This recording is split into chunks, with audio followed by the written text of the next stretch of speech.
before we start, tayo muna yung manalangin. Father in heaven, maraming salamat Panginoon sa pagkakataong ito na ako'y makapagbahagi ng aking nalalaman patungkol sa bukibing Panginoon. Nawa Panginoon, bigyan niyo kami ng wisdom, kanina Panginoon ng mga kapatid dito na mas madaling maintindihan ang aking ituturo.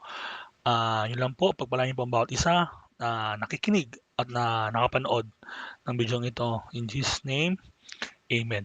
Okay, so for this video po, ang gagawin natin yung receiving report o yung mga returned merchandise. So sa assessment po, ang alam ko po dyan, dalawa lang naman po yan. So unahin po natin syempre yung date. So dito po sa case natin, meron tayong dalawang receiving report, isang November 5 at isang November 7. Siyempre, una natin November 5. Ang tip ko dito, para malaman nyo kung ito ba ay accounts payable o accounts receivable, kapag customer name ay tayo, ibig sabihin, tayo yung nag-report. So ito ay magiging accounts payable. Kapag naman ang customer ay iba, ibig sabihin sila ang nag-report, sila ang nagbalik, ito yung magiging accounts receivable. So let's begin. So dito, sulat muna natin para step by step. November 5. So November 5. So dito, lagyan natin itong Journal 1. November 5. Ano ba nandyan sa receiving report? Ayan. Invoice. Ito yung invoice na nung una, nung tayo ay bumili o tayo ay nangutang. So meron daw 28,000 na purchase, returns and allowances at input VAT na 3,360. So ang una natin ilalagay dyan is accounts payable debit. So AP na lang ilalagay ko dito kasi mahaba. AP kanino? Mahalaga kung kanino. Kay senior high school ko. Senior high school. Bakit mahalaga? Kasi mahalaga siya kasi during sa subsidiary ledger ng accounts payable sa accounts receivable, ilalagay natin ito. Kasi by ano 'yon. So AP si senior sir ko. So PR mamaya natin gawin 'yan. So magkano ba yung accounts payable? Yung accounts payable dito, yung mismong total which is the 31,360. So 31,360. So diyan natin ang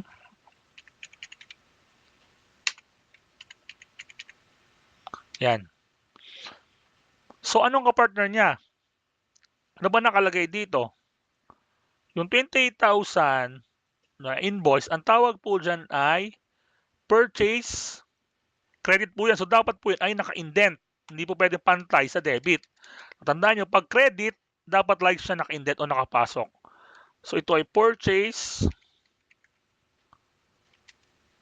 return, and allowances. Ito po yan. Ito. Purchase, return, allowances. Hanapin natin. Ayan, purchase, returns, and allowances. Wala pa lang D. So lagay na rin natin 505.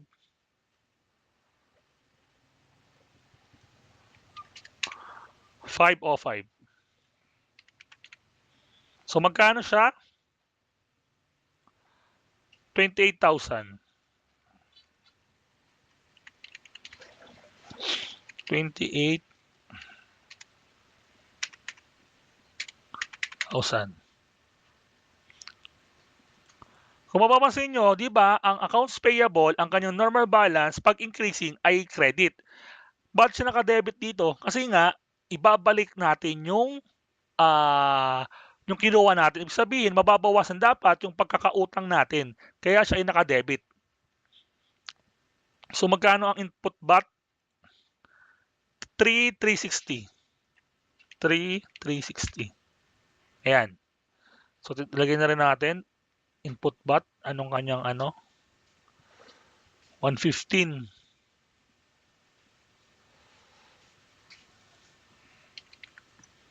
So siyempre siya credit din. Dapat pantay siya dito sa isang credit.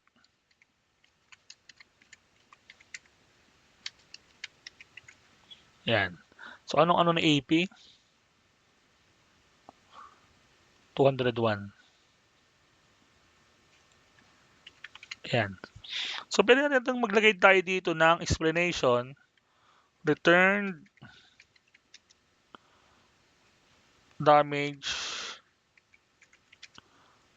merchandise. Yan. Return damage merchandise. Okay, so lagyan natin dito ng hashtag. Para saan daw ito? May nagtanong. To separate lang yung dalawang account. Dalawang entry. Kaya meron siya. So, delete na natin to para mabawasan tayong gagawin. Yan. Next is November 7. Ayan. Ang customer is SMB Corp. So, isa-isa muna natin November 7. Yan. Then, yung total niya, pwede nyo na una ito, invoice. Ito naman, pag sa shipping report na ang nagbalik ay si customer, so ito ay sales return and allowances.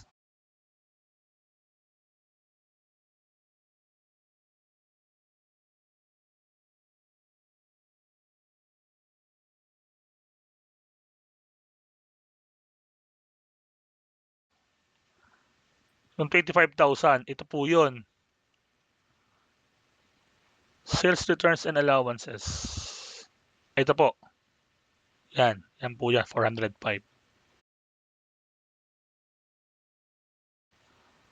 So, ilagay natin dito. Sales return and allowances. Yan. Ano nga? Ba yan? Limot ko agad. Sorry po. Matanda na kasi. Sales return allowances and 405. 405. So, sino pa? Ano pa? VAT. Ano po klaseng VAT ito? Ito po ay output VAT. Kasi siya ay lumabas. So,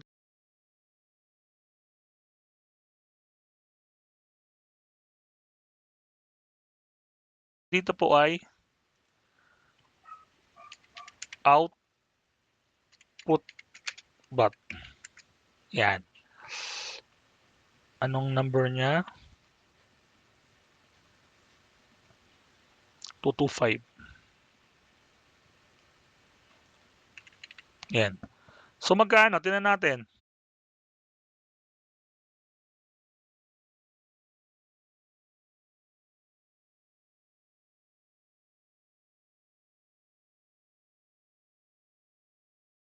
Saan po dito? Yung input VAT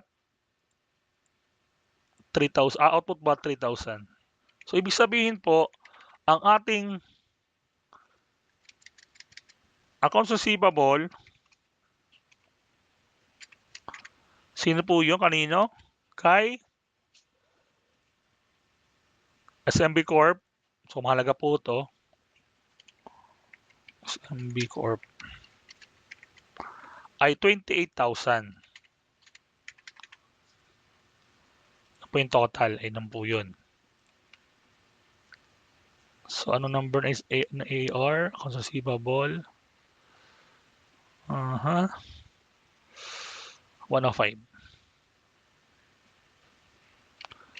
So lagyan na natin, ito, kinokopya ko na lang ito. Pag minsan naman, hindi naman masyadong pinapansin ito ng assessor. Ang mahalaga lang meron. So para sa man talaga nag-return, so ginagawa ko dyan, pinapress ko na lang. Pero kung may maisip ko yung magandang paliwanag, so okay lang naman yun.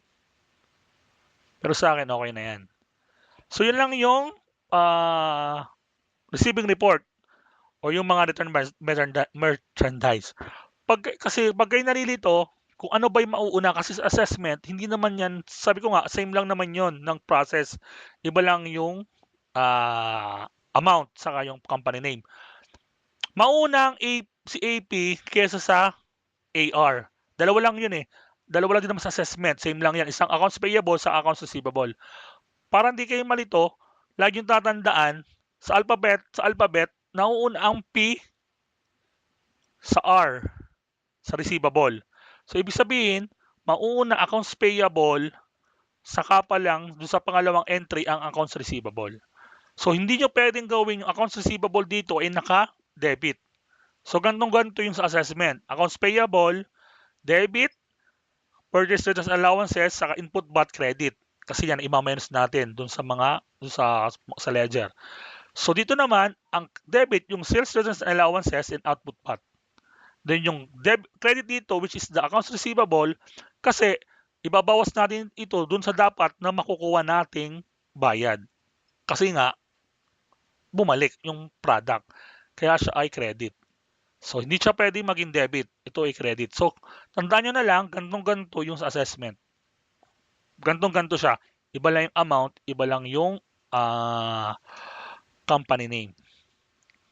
So, yun lang muna for today's video. So, salamat sa nanood and have a nice day and God bless us all.